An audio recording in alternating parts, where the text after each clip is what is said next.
les furieux! Eh bien, je suis très content de vous retrouver aujourd'hui. J'espère que vous allez bien. Depuis hier, je vous le rappelle, ce qu'on est en train de faire, c'est une espèce de petit marathon des vidéos. Pendant 5 jours, on va vous présenter une vidéo par jour. Hier, on était sur le X-Cub de chez Top RC Hobby. Aujourd'hui, on va vous présenter le Mini P39.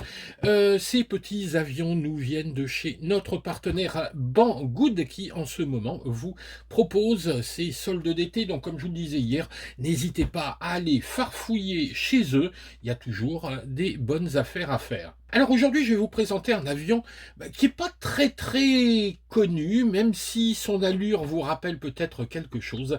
C'est le P39R Cobra.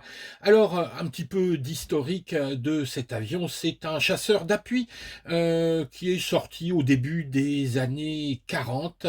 C'était une commande de l'armée américaine qui s'était dit, voilà, on veut un avion armé au maximum. Eh ben, ils se sont dit, on va faire une mitrailleuse volante. Alors, comment ils ont organisé leur avion? Ils ont mis le moteur en position centrale pour avoir un maximum de mitrailleuses et de canons à l'avant, ce qui a permis, en dégageant évidemment de la place, d'installer un train tricycle et de permettre aux pilotes de rentrer par deux petites portes qui étaient de chaque côté. Sur le papier, c'était un avion fantastique. Il a eu une belle carrière en tant que chasseur d'appui avec les bombardiers ou d'attaque au sol. Par contre, en altitude, il peinait un petit peu. Son moteur fonctionnait pas bien à haute altitude et là, il se prenait quelques et donc voilà pour l'historique un petit peu du P39. Alors nous, c'est pas le vrai évidemment qu'on vous propose, c'est encore une fois un modèle d'apprentissage.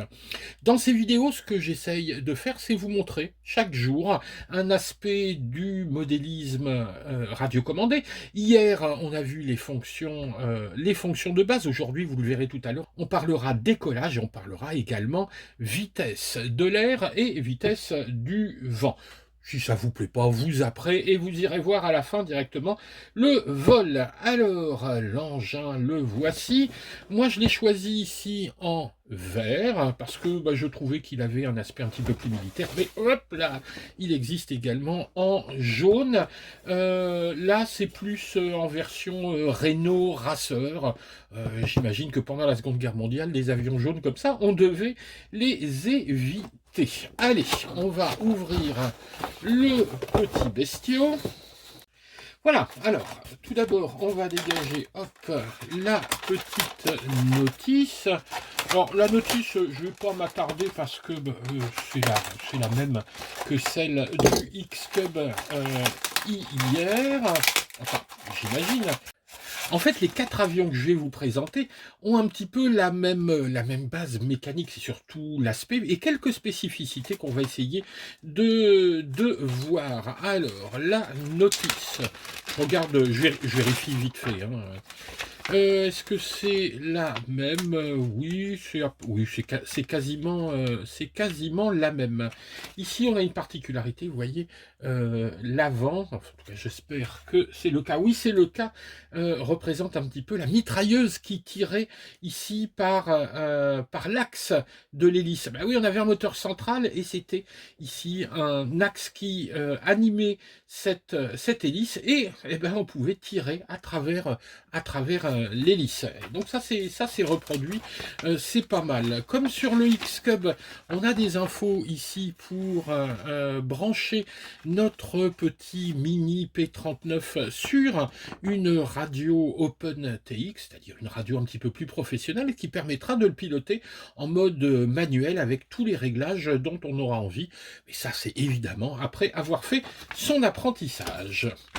Alors, l'avion proprement dit, le voici. Oh bah mince, il lui manque une hélice. Elle est là. Alors, même système, ici, un système par clipsage de l'hélice. Ça, c'est super pratique parce qu'évidemment, si on tape au sol, l'hélice, on ne va pas la casser. Elle va se détacher et on la reclipsera. L'aile supérieure, ici, elle est démontable, ce qui nous permettra d'avoir accès à la petite PCB dont je vous parlerai juste après. Pour l'instant, on va regarder ce qu'il y a d'autre là-dedans. La radio. Alors la radio, ben, je vous renvoie au Xcub, c'est exactement la même. Et hop, on va regarder ici. Normalement, on a le même package. Une hélice de rechange, donc qui peut se fixer. Et vous remarquez, il donne également la partie sur l'avion. Donc si vous cassez ce petit axe, vous pourrez le changer. Ça, j'adore toujours autant. Il nous donne les piles avec l'avion. Donc on va pouvoir comme ça utiliser directement l'avion. Donc 4 piles dans la radio. On a le petit chargeur, chargeur pour charger notre petite LiPo 3,7400 milliampères. Si je la mets à l'endroit, ça va peut-être être mieux. Il faudra 45-50 minutes pour la charger, pour un vol d'à peu près 12 minutes. Ce truc-là, je vous le montre, mais je vous renvoie à l'épisode numéro 4. On est tout de suite à l'épisode numéro 2, et vous verrez que dans l'épisode numéro 4, je vous parlerai de la façon de brancher ces petits avions sur une radio. Moi, je vous ferai la démonstration avec ma TX16S, et ce petit câble, alors c'est pas pour la TX16S, c'est pour utiliser un micro-récepteur Spectrum. Alors, pour le brancher, il faudra démonter cette aile et aller se brancher sur la petite PCB qui est à l'intérieur, c'est-à-dire un petit circuit. Tiens, je vous mets une photo. Vous voyez que cette petite PCB a 2 cerveaux. Alors, les 2 cerveaux ici, c'est le cerveau évidemment pour le gouvernail et pour la profondeur. Sur cette PCB, on aura le gyro, on aura l'ESC, on aura le récepteur. Bref, c'est 4 en 1. Et on a une petite prise, et sur cette petite prise, on va pouvoir brancher ça et utiliser un autre récepteur.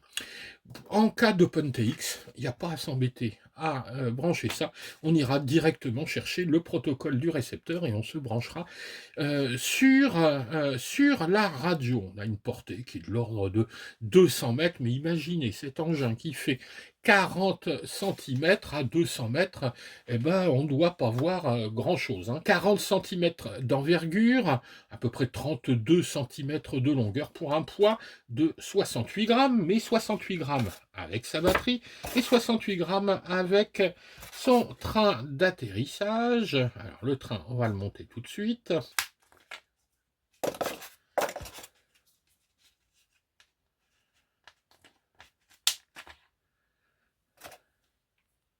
Alors le train avant, donc qui est parti, hop là, je le mets dans la petite fente et je vais aller mettre tout de suite la petite vis. Alors, ça va pas être simple. C'est jamais simple quand on a des gros doigts et des petites vis. Mais on s'y fait.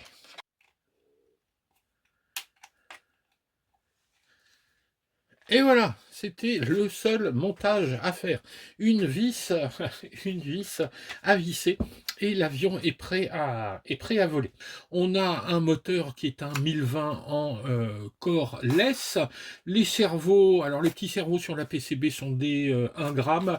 Ici, on a un cerveau qui est un cerveau de 2 grammes, ce qui est bien suffisant. Et la batterie vous permettra un vol de, allez, on va dire une douzaine de minutes.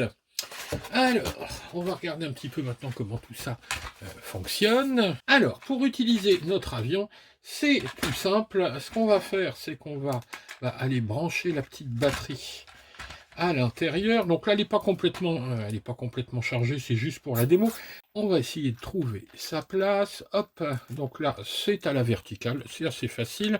On glisse, voilà, le fil sur le côté et on ferme la trappe. Clic, l'avion, hop, et l'avion est prêt. Ensuite, on allume la radio. Ah bah, j'ai pas mis les piles. C'est malin. Je vais allumer une radio dans laquelle j'ai pas mis les piles. Allez, on met vite fait les piles. Hop, et voilà, les piles sont mises. Alors maintenant, on allume la radio, enfin. et hop, elle s'initialise toute seule, c'est-à-dire qu'elle s'appaire automatiquement. Il faut juste mettre les gaz en bas. Et là, tout va fonctionner. Hop, vous voyez, on a les ailerons, c'est ce que je vous expliquais hier ici. Les ailerons ici, hop, la profondeur ici, la dérive, et là ici, hop là, les gaz. Alors, une petite chose importante, c'est que sur cet avion, on a, je vous l'expliquais, un gyro. Alors le gyro, qu'est-ce que c'est? C'est ce qui va vous permettre de compenser, alors tout d'abord, quand vous commencez, c'est ce qui va vous remettre à plat. Si ensuite vous voulez faire quelques figures, vous pourrez faire donc en position intermédiaire des petits loopings et des petits rolls. Et si vous passez en position pro ici, et là, il n'y a plus d'assistance. C'est ce que je vous expliquais hier. Alors évidemment, si vous voulez utiliser votre gyro, il faut que ce gyro soit au courant de l'horizontalité de l'avion.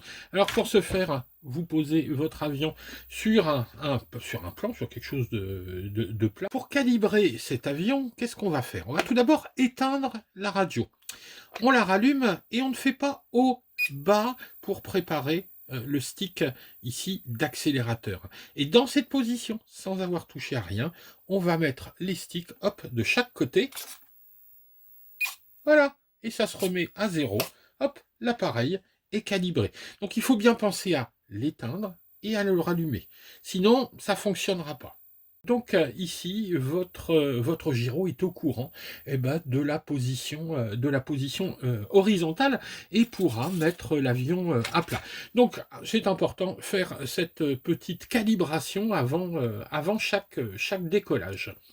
Sur la radio, donc comme sur le X-Cub, c'est 3 positions. Vers vous, position débutant, position intermédiaire où on peut faire des acrobaties et position pro.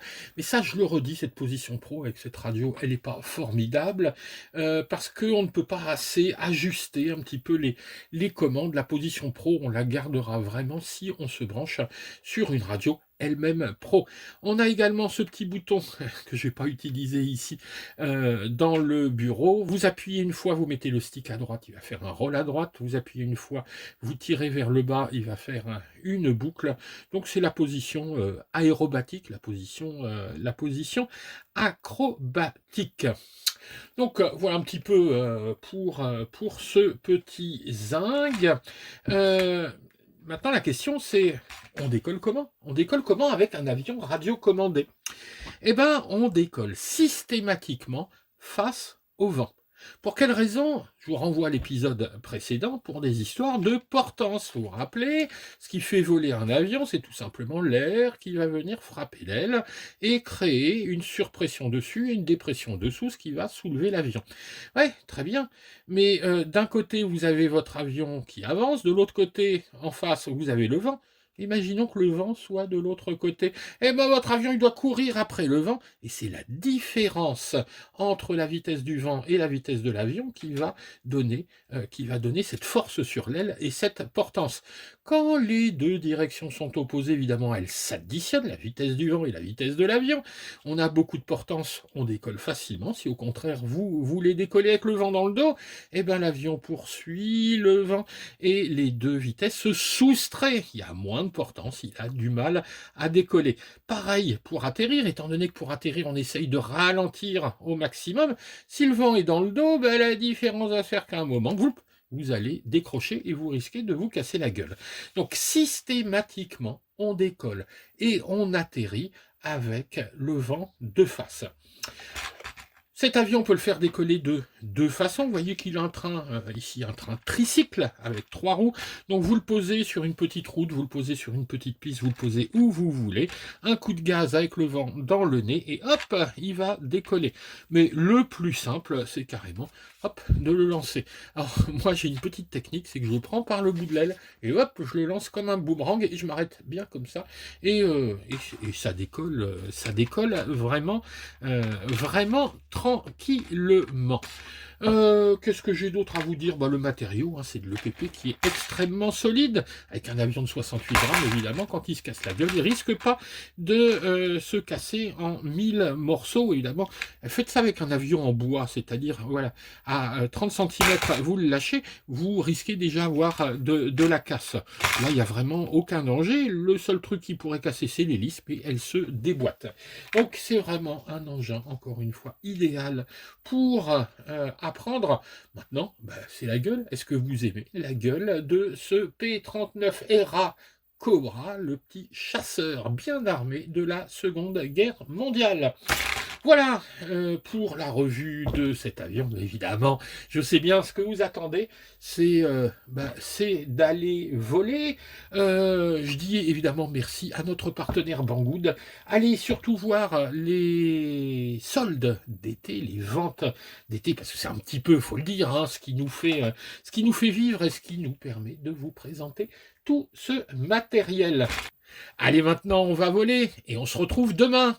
Ciao les gars!